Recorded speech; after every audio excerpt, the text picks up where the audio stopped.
मैं अवध के क्षेत्र से आता हूं, सुल्तानपुर से, उत्तर प्रदेश के, और वहां के अवधी के एक बड़े अच्छे कवि हुए रफीक सादानी साहब।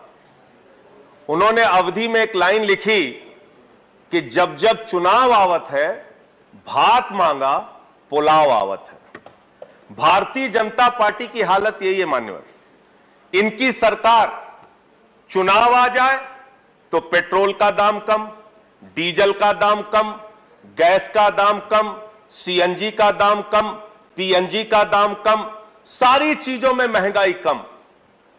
चुनाव बीत जाए तो पेट्रोल का दाम महंगा, डीजल का दाम महंगा, गैस के सिलेंडर का दाम महंगा, सीएनजी का दाम महंगा, पीएनजी का दाम महंगा, सारा कुछ महंगा करने में लग जाते हैं।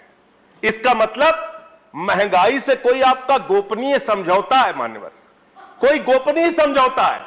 जब चुनाव आता है आप कहते हैं थोड़ा दूर हो जाओ, जैसे ही चुनाव खत्म होता है कहते हैं आओ हम तुम्हें बढ़ा रहे, आओ तुम्हें बढ़ा रहे। इस गोपनीय रिश्ते का खुलासा कीजिए।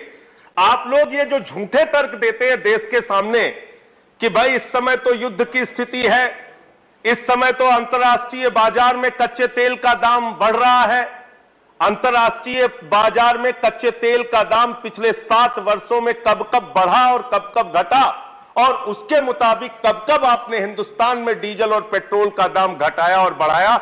इसका तथ्य अगर आप सामने रखेंगे तो पूरे देश के सामने आपका चेहरा काला हो जाएगा कि कितना बड़ा झूठ आप इस देश की जनता से बोलते हैं।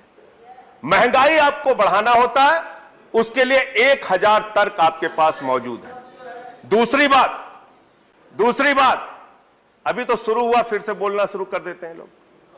इनको महंगाई बढ़ाना है, सुनना कुछ नहीं है। दूसरी बात मान्यवर, जब कोरोना की महामारी आई, पूरे देश में बेरोजगारी बढ़ी, हमारे प्रधानमंत्री जी ने सीना ठोक के कहा हमने मनरेगा के जरिए रोजगार दिया। उत्तर प्रदेश की सरकार ने कहा हमने मनरेगा के जरिए रोजगार दिया। भारतीय जनता पार्टी की तमाम राज्य सरकारों ने कहा हमने मनरेगा के जरिए रोजगार दिया। और जैसे ही कोरोना खत्म हो गया, लोगों को रोजगार की अभी आवश्यकता है, आपने मनरेगा का बजट घटा के 98,000 करोड़ से घटा के 73,000 करोड़ कर दिया। उसमें भी 18,000 करोड़ रुपए पुराना बकाया देना है। 54,000 करोड़ रुपए आपने मनरेगा का बजट कर दिया। मनरेगा का बजट आप घटा रहे हैं। और मनरेगा में आपकी स्थिति क्या है? यह आपका दिया हुआ जवाब है, मेरा जवाब नहीं है सर। 100 दिन के रोजगार की गारंटी है।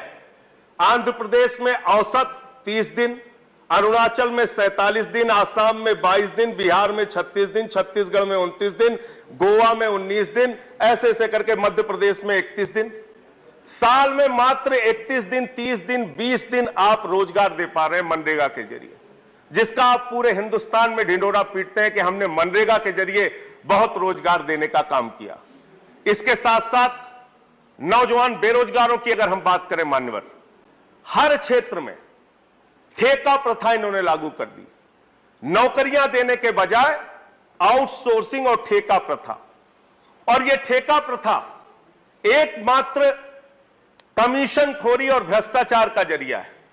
50,000 रुपए में, 25,000 रुपए में, 30,000 रुपए में, 20,000 रुपए में साइन कराया जाता है, और जो मजदूर होते हैं, जो कर्मचारी होते हैं, जो ठेके पे काम करने वाले नौजवान होते हैं, उनको 50% से भी कम पैसा दिया जाता है।